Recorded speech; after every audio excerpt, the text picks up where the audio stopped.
This is Reaganism, a podcast dedicated to exploring where the Reagan movement lives today. I'm Roger Zakheim, your host, director of the Ronald Reagan Institute in Washington, D.C. On this episode of Reaganism, Roger sits down with Matthew Steckman, who is the Chief Revenue Officer at Anduril Industries. They discuss Anduril's new products and initiatives, like their new autonomous naval system in partnership with Hyundai. They also discussed the war in the Middle East, Iran, and Ukraine. Matt Steckman, welcome to the show.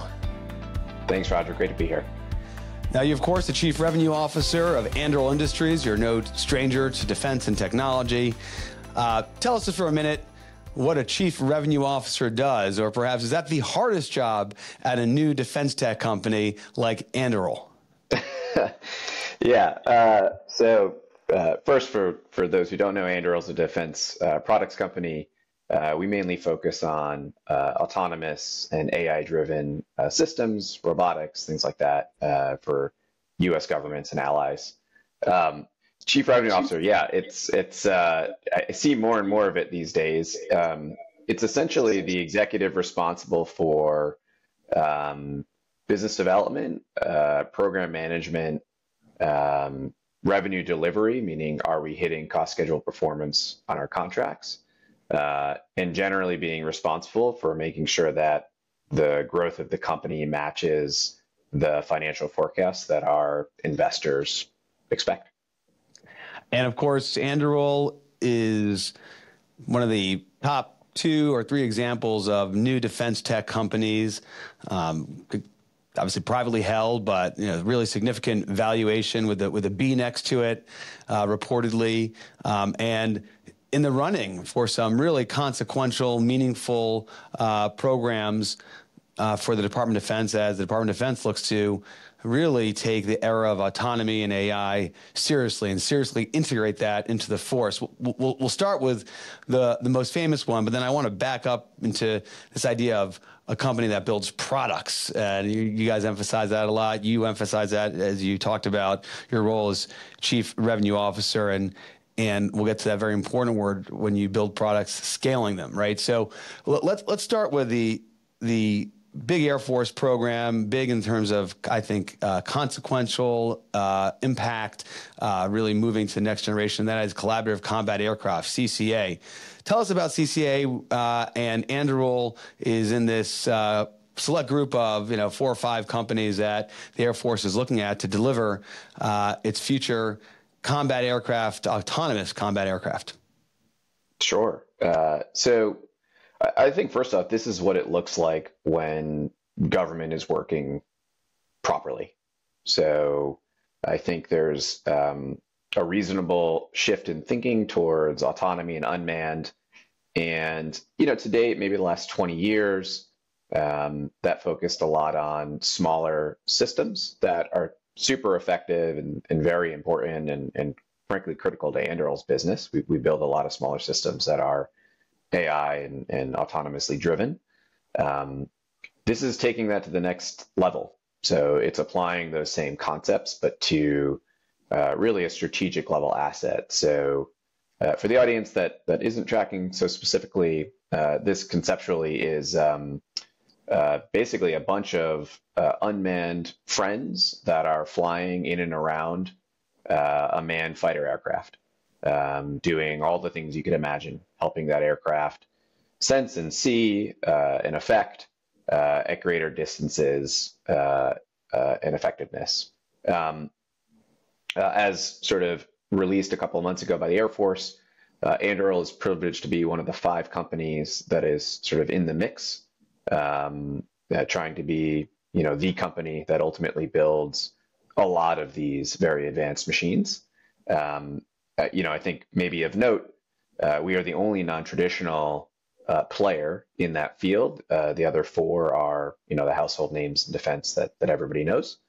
So it's a super exciting program. I think, really at the end of the day, it's the Air Force really doing things the right way and demanding the best of their industry performers. And I think they're going to get the best out of it. It is definitely exciting and different. One of the differences, Matt, is the numbers we're talking about here, right? I mean, and by numbers, I'm referring to two things: the cost.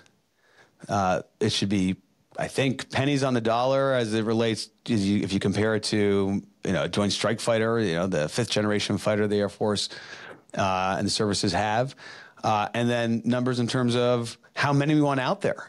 Right, this should allow us to buy a lot. And whether you look at Ukraine, you look at Iran's attack on Israel, I mean, the future of warfare is clearly where you're going to be using drones that cost a lot less, and whether it's swarming or something like that, there are going to be many more out there than I think what we had contemplated in terms of use of force and conflict in the air a generation ago. Give me your take on those two items.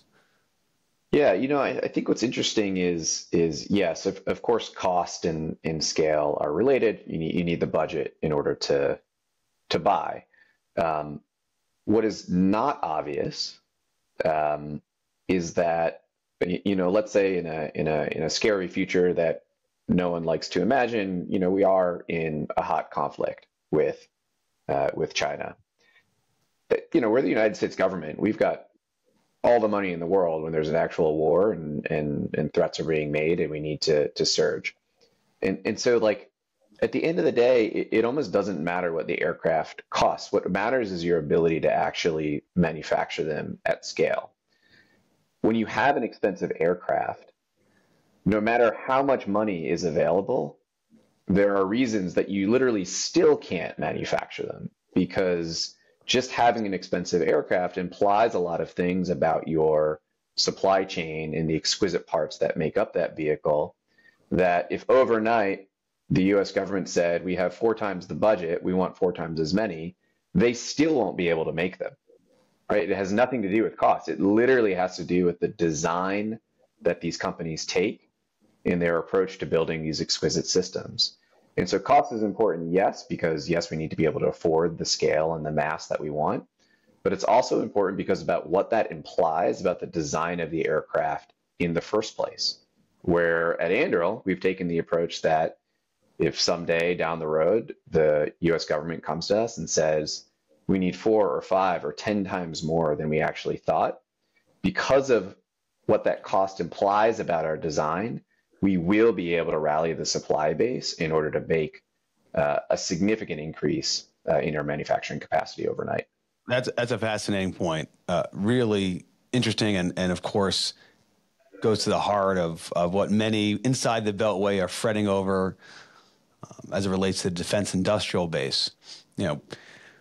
One of the discussions that have come out of the war in Ukraine, and it's coming out of the Middle East also as it relates to Israel, is the need for production capacity for products that Anduril doesn't make, right? The traditional 20th century stuff, whether you talk about 155 rounds or other sorts of weapons like a Javelin or a Stinger or things like that. And again, to your point, aside from cost, there isn't the production capacity to get there. You have supply chain issues, at least as it relates to the autonomous AI-infused systems that Anduril is building, the products you describe. How are you approaching it in a fashion that you feel, hey, if I get the nod for let's do this 5X or 10X, what we're under contract to do, you can look in the eye of the Secretary of the Air Force or the Secretary of Defense and say, got it, we can deliver that. What are you doing so differently that allows you to get there? Yeah, it's always a lot of things, right? There's never one thing you're doing in order to do something that complicated. I would think that from just a company philosophy perspective, from the very start of a program, we are already thinking about the implications for how you manufacture, the choices that we make, things like having a financially driven engineering design process where at the very beginning, cost is a requirement to the program and what we're building. That seems quite obvious. I think a lot of your listeners are probably like shaking their head like, well, why wouldn't you do that, right? It's actually very unusual in aerospace and defense to start a program like that. So everything we do, to pull design left, to pull experimentation left, to parallel process multiple parts of the system, to the digital threads that we create in true model-based systems engineering approaches. Like all of this, at the end of the day, has the same goal, which is the thing that we make. It's not just the first article. It's not just low rate production. It's can we make it at scale, and can we get to, this concept of affordable mass that a lot of people say, but maybe not a lot of people know how to get to. Yeah, it's actually counterintuitive because you think, all right, if I'm going for a non-traditional, the risk is that they don't have the big manufacturing plants and warehouses that a traditional, of course, has, because they've been producing stuff for generations. Yet the argument I hear you making, Matt, is actually you're better positioned, you being Anduril, to deliver at scale and beyond even what the department thinks they need, because of this mindset and approach you're taking, which you say isn't standard in the aerospace and defense sector. What else is out there? You referenced at the beginning. You describe Anduril as you're making these AI and autonomous products, and I don't know, if I'm just a passive LinkedIn observer, there seems to be a new product every couple of months coming out of Anduril. All right, put on your marketing cap and give us the top 2 or 3 big things coming out of Anduril that if folks aren't on LinkedIn, they may have missed. Sure. Well, I mean, we should start with the news of this morning. The Australian government just announced that our autonomous underwater vehicle, which is called the Ghost Shark program, just got the nod that's moving to production. That is a school bus size vehicle. It can be underwater at sea for a long, long amount of time at ranges that meet the requirements of operating within the Pacific. We are extremely excited and proud. And it's another example, much like the U.S. Air Force sort of is an exemplar in CCA. I think Ghost Shark, in terms of how government can partner with industry, is another one of those examples of when it works, and it works big and fast.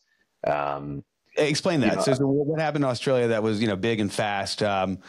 And maybe even explain why you had to go to land down under to realize your undersea vehicle product. I know there was an acquisition involved there, but capture those items.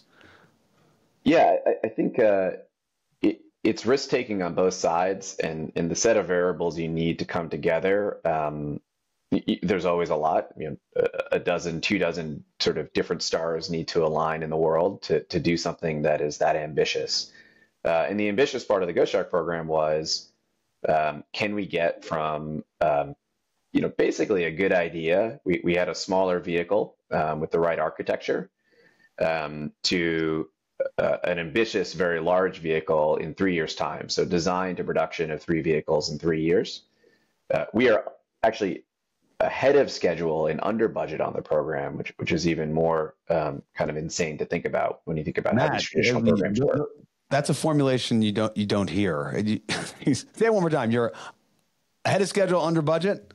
Ahead of schedule, under budget. It's pretty crazy. Kind of like a lot of the news came out, and that's certainly the headline. And it kind of misses the point that it's also just kind of one of the more badass military capabilities that we've produced as a set of allies in a long, long time.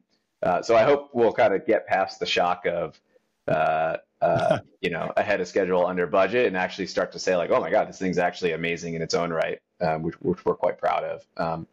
We talked about risk a little bit. I think another part of that program's success is that we had skin in the game. So this was a co-development project where, yes, there was significant Australian dollars in the funding that we matched dollar for dollar. So it was a highly risky endeavor. If it didn't work, we were going to lose a lot of our own dollars. And so when we talk about design and speed, everything aligns the government and the performer if both take risk to produce quickly and to produce at scale. And we're hoping to see much, much more of that alignment of financial incentives moving forward. And you did this with Australia and the Australian Navy, not the U.S. and the U.S. Navy. Why? It's an alignment of champion-like thinking. I think the Australians didn't have a capability in this class. The U.S. program to develop this was sort of one of these classic, a decade over the allocated time, significantly over budget. And I think there was a set of champions in the Australian government, Minister of Defense, that said, okay, we're done waiting. China is at our shores. We are the first defense in the Pacific. We need to move. Let's take a risk. It's a calculated risk. There was a lot of effort that went into making that calculation on theirs and frankly, our part. But when those things align and you have the right set of champions and you have a motivated engineering team, it's amazing how fast things can go. Do you think the U.S. Navy is going to want this? A school bus size undersea vehicle? I think it is an absolute no-brainer. I think it'll take some time, and there's always, politics and programs and budgeting, and you have to step through all of that, and you can't just like snap your fingers in the U.S. government and make that all work. But what I have found, I've been doing sort of complex technology projects in government for about 20 years now, is that when the technology is really game-changing, it actually is a step function change in capability. You get through all of that stuff. You get through all of the hurdles and all of the barriers that we talk about all day long in various forums and on various panels. Those things seem to go away when the technology actually is game-changing. I'm so glad to hear you say that. That's always been my intuition, right? If you really have something that's game-changing, just a paradigm shift sort of capability, then at some point it's going to be so obvious you have to pursue it that all the red tape and the bureaucratic inertia is not going to be able to prevent it from breaking through. And to me, there's no better example of that. Maybe space. I'll put space aside because I think we've seen so much in space because there was nothing else, right? I mean, to compete with it, and certainly Elon Musk and SpaceX worked hard to get to that point. But the technology revealed itself that you really couldn't hold it back. I think autonomy. I mean, it's just, I think explained to me and my sense is it's the theory of the case for Anduril writ large, and it's going to play out, and it is playing out in every domain, right? And we start out talking about air, and now we're talking about the sea or undersea, as it were. And I expect we are seeing some of it already, land as well. We're with Matt Steckman, the Chief Revenue Officer of Anduril, and we're talking about their products, all of which are autonomous but varied and different. The Deputy Secretary of Defense, we had her here not too long ago for our innovation-based summit, and in her remarks, it was interesting on innovation, Matt, she chose to talk about the industrial-based strategy. And manufacturing. Oftentimes, if you talk about innovation, you're not really talking about the industrial base because you think you're kind of, well, the innovation is about the future. Industrial base is how do we keep things chugging along from the 20th century. But I do think there's some wisdom there because we really need to have a modernized industrial base and manufacture things differently. Kind of we're hitting on that a little bit earlier. She did not talk about replicator in her remarks, so I took the opportunity to engage with her during Q&A on replicator. What's been Anduril's posture to the replicator program? Again, this is small autonomous drone sort of project that the Deputy Secretary has taken on. She wanted to get in 18 to 24 months, multiple thousands of drones. And as she said on stage at the Reagan Institute, hey, if Ukraine can do this in a matter of months, certainly the United States can do it. How have you guys looked at it, and what's your perspective on replicator, Matt? I mean, we think it's awesome. I mean, talk about taking a big swing and using the office that you hold to really try and move the needle. Like, there actually are not a lot of needle moving changes in defense technology that are made on a year-to-year, decade-by-decade basis. This is definitely one of them. And I'm a little unconventional when it comes to thinking about the industrial base. I think that if the government sets the conditions properly, the industrial base sort of like magically fixes itself. And what I mean by that is in the replicator program, conceptually, the risk reward is aligned where if a company takes risk, they build their own product, they spend their own money to build these products.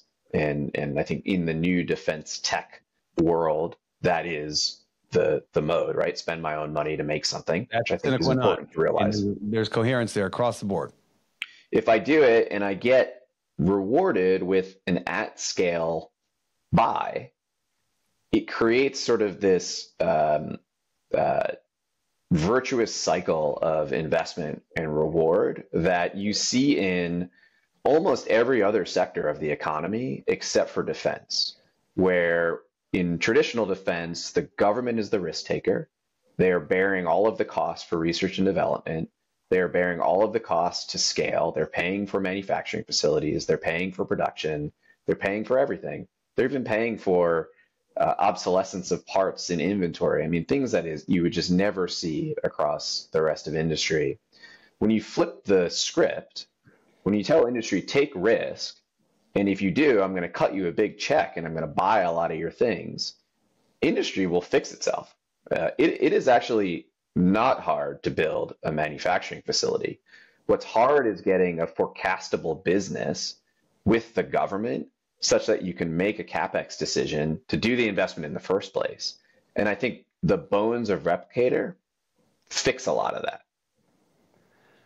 Yeah, that is a very optimistic read of Replicator because it assumes one that they'll cut that big check and their the department's definition of big is private sector definition of big, and two, embedded at least I took your comments to suggest that it will be sustained.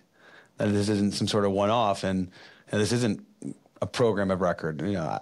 My sense, and I gotta expect your sense is okay. Success is where you have a program of record, the sort of thing where the department is going to commit to invest in this over 5-year plus horizon, year over year, and bring it along. Those are facts not yet in evidence, as far as I'm aware, in Replicator. One of the elements that's I think is interesting about Replicator is it's a reaction to and recognition that at the tactical level, these sorts of small drones are going to be at the heart of the battlefield. In Ukraine recently, I mean, it was eye-opening to hear reports from the front lines of how alongside the 155 rounds are the first-person view drones. A lot in the past couple of weeks reporting in national media on this. And the related emergence of companies, buying their products, kind of the parts from Amazon and building FPVs and thousands are being deployed in the battlefield, and because the Ukrainians are not getting support from the U.S. and are running out of ammo, this is all they have to counter the Russian assault. What is kind of Anduril's approach towards the battle in Ukraine? And I mean that both from learning as well as participating in any way, to the extent you could speak about it. Would strike me that might be an area that would be relevant to Anduril. At the same time, reporting recently suggests that U.S. companies, not Anduril mentioned, others, have not been successful in delivering Ukraine the sorts of drones that can operate in the battlefield in Ukraine because they can't really penetrate through the electronic warfare that the Russians bring to bear. So essentially, the drones die. Give me your take on that, Matt. Yeah, there's a lot to unpack there. So, I think the most important thing that maybe isn't talked about enough is there are really, really important lessons to draw from the Ukrainian conflict, for sure. But we have to remember that the U.S. military in a conflict will not fight like the Ukrainian military. And so what lessons do apply? And I think probably many of your guests have spilled a lot of words on this stuff more professionally in a better way than I can. But air superiority, kind of dead. Ubiquitous sensing definitely exists. Electromagnetic jamming and interference much more sophisticated than I think we understood prior to the conflict. Like all these things are teaching us that there's some things that are basically table stakes for any conflict of the future with near peer or peer competitor.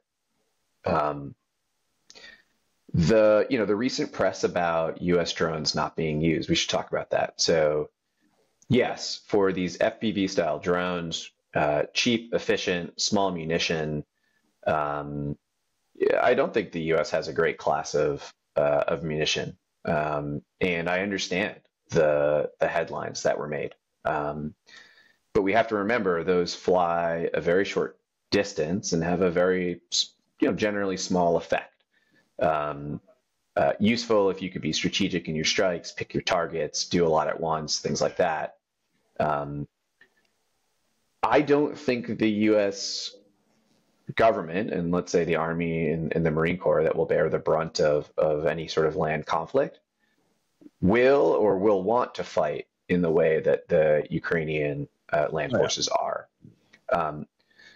The important things to learn are what happens with sort of the weapons and systems that we believe we actually will need when you sort of figure out what the lessons we should and should not be drawing from the conflict are for the U.S. military. Hey, One Matt, thing that we believe on that though, I mean, I hear the argument you're making, and that's quite sound. We're not going to fight like the Ukrainians, right? Presumably, we will fund ourselves to fight in the way that we have not funded the Ukrainians. But the Russians are fighting that way too, right? But they're bringing their drones to the battle. I guess is the point I'm trying to convey. They are and they aren't. So the Russians are using much more sophisticated drone systems than the Ukrainians, right. And I think that is the lesson. So how do I sense and defeat those systems?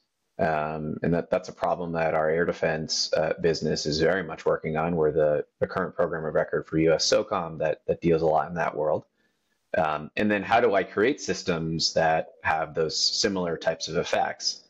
I think that one thing we've definitely learned and have integrated into all of our products is that you have to carry a lot more weight than you might otherwise expect, because you have to deal with communications issues, link issues, GPS issues, jamming, and other electronic warfare countermeasures that, really, sort of in the war on terror and what we saw there, it just didn't exist.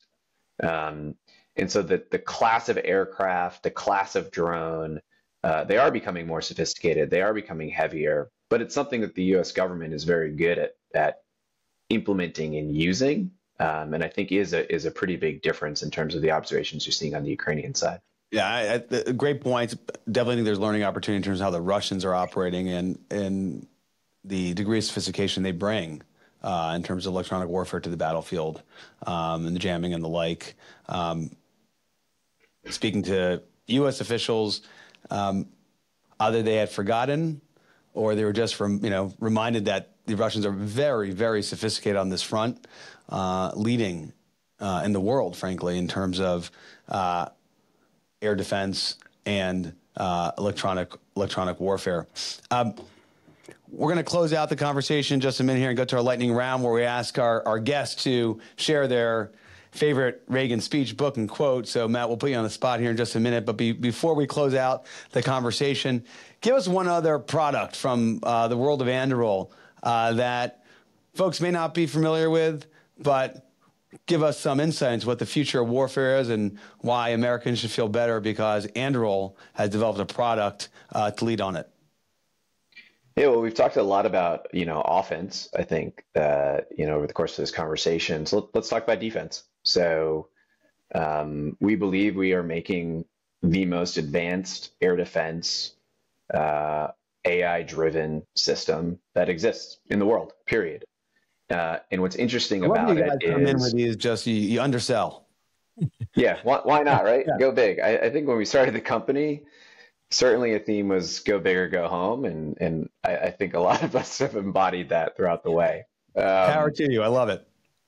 So the system is sophisticated in a lot of different ways, but I think of note, we are extremely pragmatic in our approach to these types of problems. And we know that no single type of sensor, no single type of effect, be it electronic or kinetic, is going to be 100% effective. And so what our AI does is it knits and weaves these sensors and effectors together into a mesh such that you actually, for the first time, can create automated defense in depth against all types of aerial threats, be them drones, cruise missiles, ballistic missiles, things like that. We're extremely excited about it. I think given what just occurred over this past weekend, Iran fires 200 very different types of things at Israel. We are going to need some very sophisticated systems to sense and affect at great distances. And we're pretty excited and proud about the work we're doing on the defensive side of this. I'm glad you raised Iran's recent attack on Israel and a combination of cruise missiles and ballistic missiles and drones.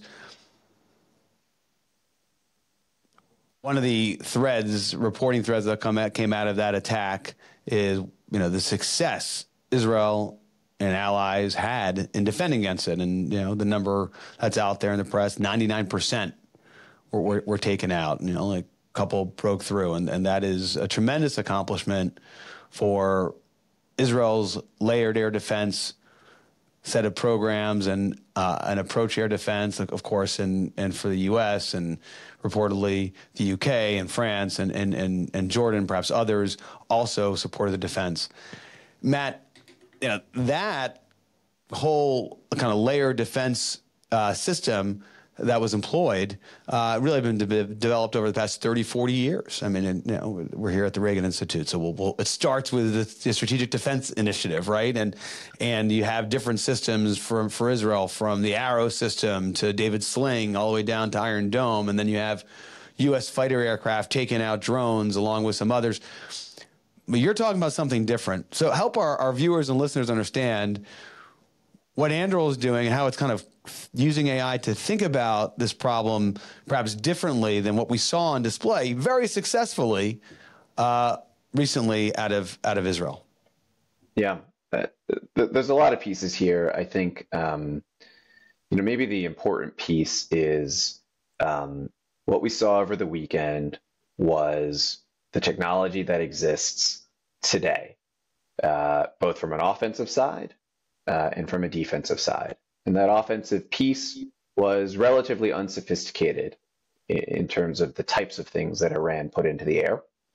And the Israeli defense is relatively sophisticated in terms of its response. But let's remember how many people were involved in that response and how many countries. Something that is very, very difficult to duplicate all over the world, where the U.S. has to project power. You don't have thousands of people in multiple countries ready to respond.